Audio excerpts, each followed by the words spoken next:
أعوذ بالله من الشيطان الرجيم.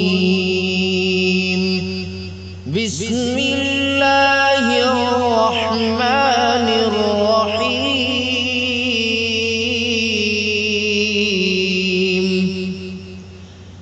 إنا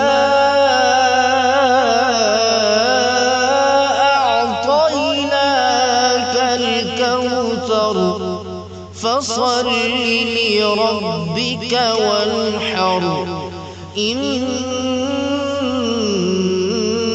شانئك هو الأبتر. صدق الله العظيم.